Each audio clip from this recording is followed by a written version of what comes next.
Hello friends, and welcome back to another devlog from Forge Games. You are watching devlog 1 of currently unnamed Project Lost, based on the Backrooms. I hope you enjoy. The most important thing about a Backrooms game is obviously the Backrooms, and getting level 0 right is high on my priorities. Level 0 wasn't too hard to build once I had the building blocks in place, which is mainly the walls. Building the walls wasn't too hard. I built it in Unreal Engine 5, using their modelling tools, which was a new experience for me. Then, once I had the models, I used Unreal Engine's Megascans to find the textures for the walls. Not only did I use Megascans for the walls, I used it for the floor and the ceiling as well. Textures and modelling is something I struggle with. I'm much more comfortable programming, so having Megascans as an option to be able to be used is really helpful for me.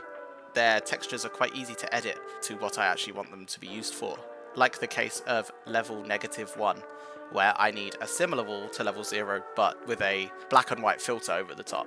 I'll get more into the separate materials for different levels in future devlogs. The next most important thing in a horror game is the atmosphere.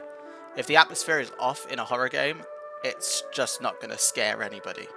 Having the camera wobble emulates the player character being nervous or scared.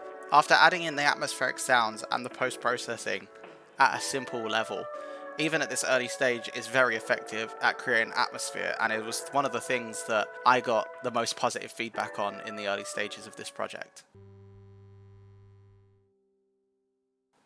Here you can see the game with post-processing.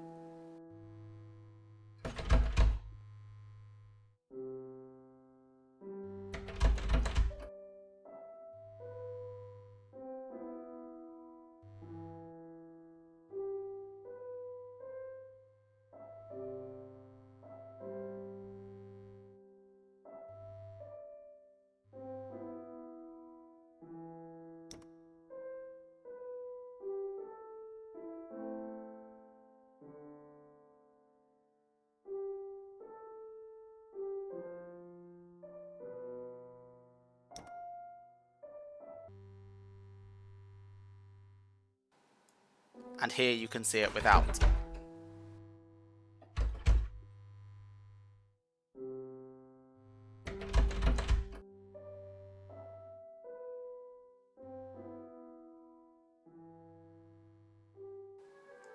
The lights play a big part in the Backrooms. They help the space feel liminal and lived in.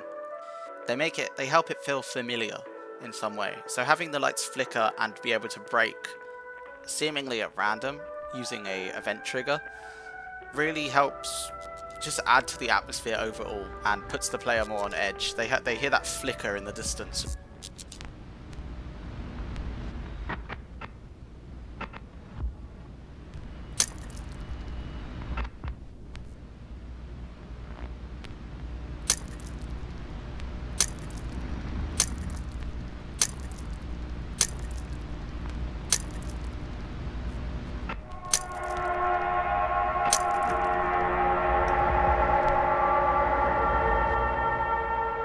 So for the first few test sessions, I wanted my friends who were testing the game to have some game elements in there. So I added a flashlight that can be powered by batteries that can be picked up, and sprinting, which comes back over time slowly.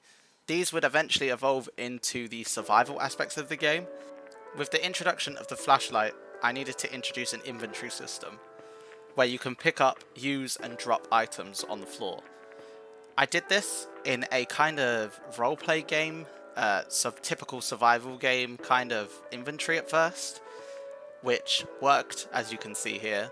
You can pick stuff up, you can click on it, you get a description of the item and what the item is or does, and then you can either use it or drop it on the floor, where when you drop it on the floor, it actually spawns the item back into the world. This was too clunky for this game, in my opinion, and my testers' opinions. So that led to me changing the inventory completely, removing what I had done over the last few weeks, and creating a radial menu. Would work better with a controller as well, as a keyboard and mouse, and just makes for a cleaner experience in my opinion. Ultimately, what made me make this decision is that there wasn't going to be thousands, hundreds of items like in Minecraft and Ark Survival Evolved and games like that, so why would I need an inventory system like that? There's only really 4 key items which would be a snack bar or energy bar, almond water, batteries, and sanity pills. Basic AI is what I wanted to work on next, so I added in a few hiding locations that can easily be chopped and changed for different models. So I can have, so far in the game, is a locker and a cabinet, and I can add in new locations to hide in quite easily. In this early stage, it's not very much a game yet, in a gameplay sense. So for my testers, I know they were testing for atmosphere and stuff, I added in a little jump scare, but when I was recapturing footage of this older build, I had completely forgotten it was there. I literally fell off my chair. I'm gonna let you experience just how stupid this jump scare is.